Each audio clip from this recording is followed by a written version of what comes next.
Themba Oh. is talking to me on my program Ons Gesels met. And Themba is a popular South African comedian, content creator, and award-winning voice artist.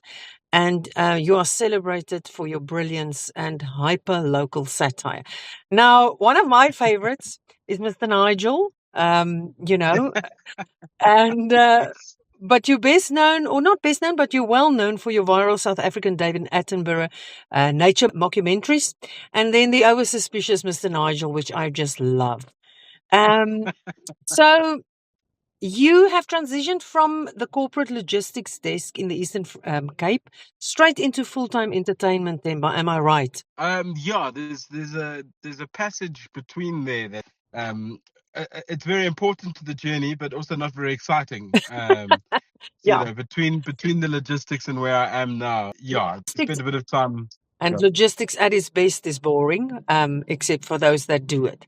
Themba, that's 100%. yeah. So, okay. I want to say that you brighten up our days when we see, like I said, Nigel at the deurklokkie. But it's awesome talking to you today. And what I want to know from you, you shot right by the grueling stand-up comedy club circuit, which can sometimes be exhausting and daunting. And how did it all start for you? When was it that you realized, hey, man, this is what I want to do? So I'd like to think that I always had an inkling, or I felt naturally driven to entertain and be on stage, and I think that's always been a part of who I was. But I think for the most part, for a lot of us, there's a part of you that has an interest in things that never really becomes a career path or anything like that. So, Yeah. I think it was one of those things for me. I just thought, okay, cool. Well, I like getting on stage from time to time, and that's what I'll do. Morgan Freeman actually has a little talk that he does, and he says, whatever you're meant to do, you'll find a way to do it Yeah. in some capacity. Yeah. And so either you'll be paid for it, or maybe you won't. Maybe you'll do it for fun. And so Yeah. I'm lucky to be able to do it. But so I always thought I would entertain in some way, Yeah. some fashion. Even if it was at the office, at the day job, I would entertain. Yeah. But I think by the lack of preparation and a couple of good opportunities, the chips have fallen in the way that I can do it full time. Yeah, that's amazing. I want to continue on that point. Like most of us that does something creative or whatever has the expectation that, and that's maybe sometimes the pitfall, that you have the expectation that you should get paid for it. But in honesty, most of the time, being creative and a creator doesn't always pay. So you got to do it at least for the love of the job at first, and then hopefully later it will become something. But yeah. So, Yeah. Themba, I've also, as I looked into you now, obviously preparing for the interview, whatever, I stumbled on the House Live podcast with Bauer Bosch, one of the other guys that I love.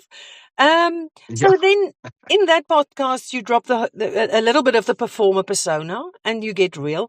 So for you as a comedian, how refreshing or terrifying is it to switch, from jokes to being a little bit more vulnerable behind the mic? To be honest with you, I think that it's pretty much the same. I'd like to think that I'm very consistent. So whether I'm doing a stand-up comedy bit, and even my comedy routine it's anecdotal bits from my life. So, for the most part, I'm actually generally 90% of the time the same guy. It just maybe I switch to dad mode when I'm with my kids a little bit, and that's different for people to see. But when we talk on the podcast, it's also an opportunity for us to learn from other people, which is always nice.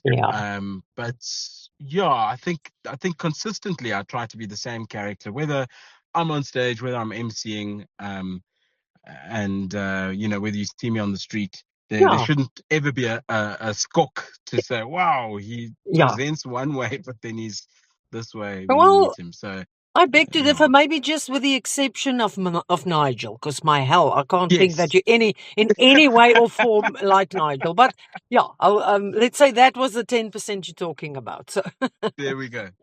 So Themba, you're also co-hosting from time to time on Hot 1027, which is a completely different discipline from editing and pre-recording, to Yeah, to adapting to live and real-time broadcasting. Is that exciting in a different way? Do you love it? For what reasons?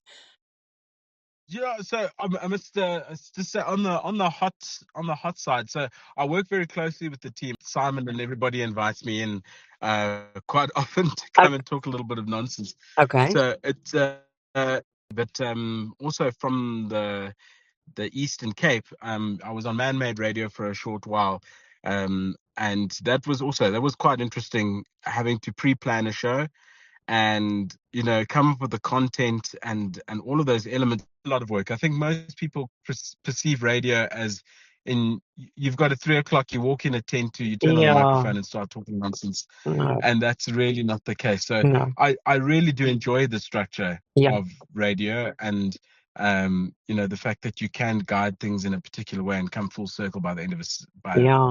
an episode. But it is a big jump to what we do on the daily. Yeah, what we do on the daily.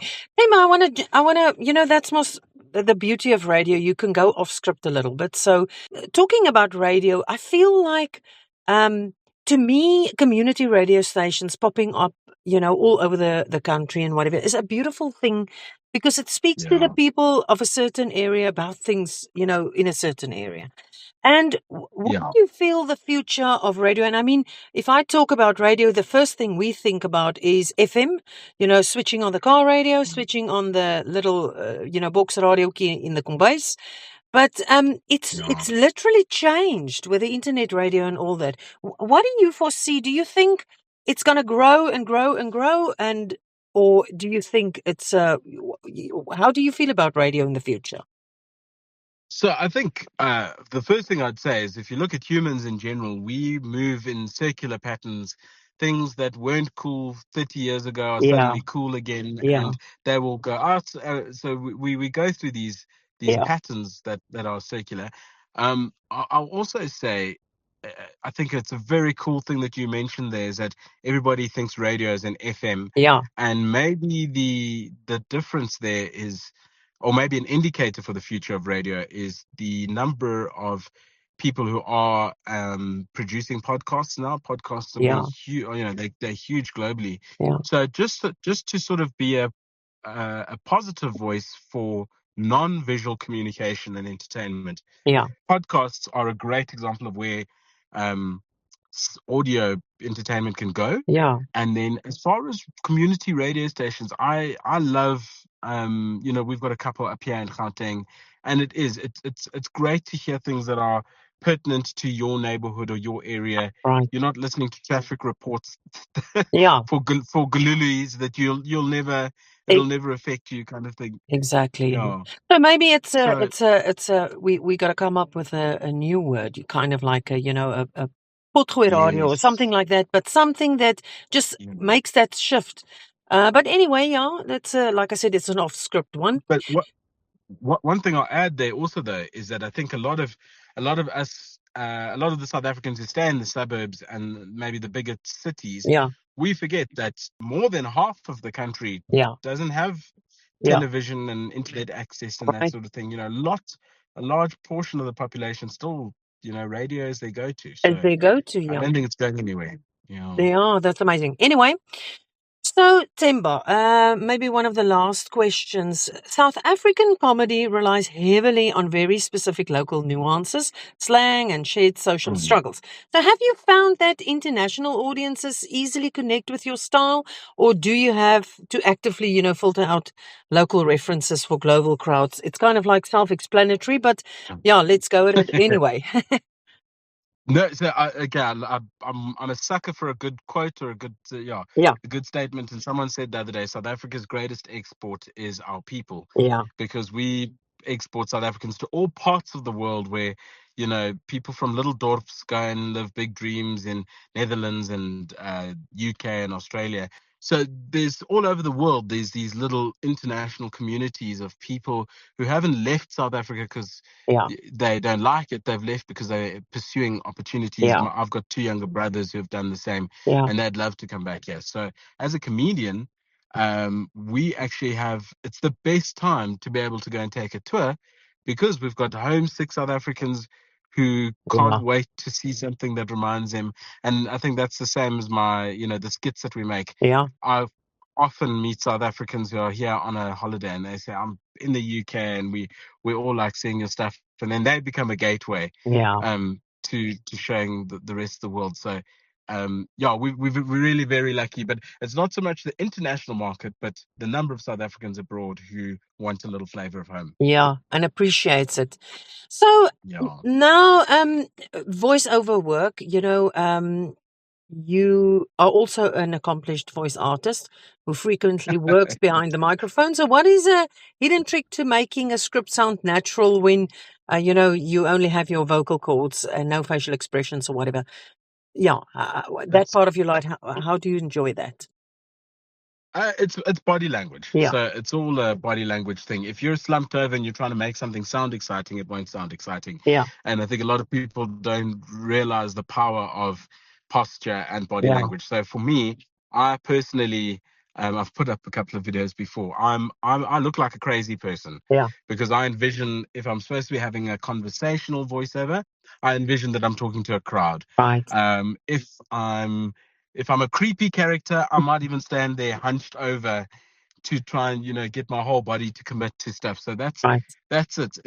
It is you have your voice artists who yeah, do the lovely clean reads of news, and I mean I think a lot of the people in the radio will do it, yeah, and then you get your voice acting, yeah, which is exactly that. It's acting. So that's yeah, let your body be your instrument. yeah, that's amazing. Now, Themba, it was really a pressure. Yeah, like a pressure. It was a pleasure talking to you, and yeah, may it go well with Thank you. you, Brian. And I can't wait to see the next skit. It's lovely, lovely with you entertaining us always. So may it go Thank you well so with much. you, and thank you for the time. And Hey, thank you for your time, and thank you for providing a platform for local artists and people to just have a moment and share their story. It really is appreciated. that's amazing. Thank you, Themba. Well, take care, and we'll speak again. Thank you, Karen. All Have a right. good one. Yeah, you too. Take care. Bye. Cheers. Bye. Maybe.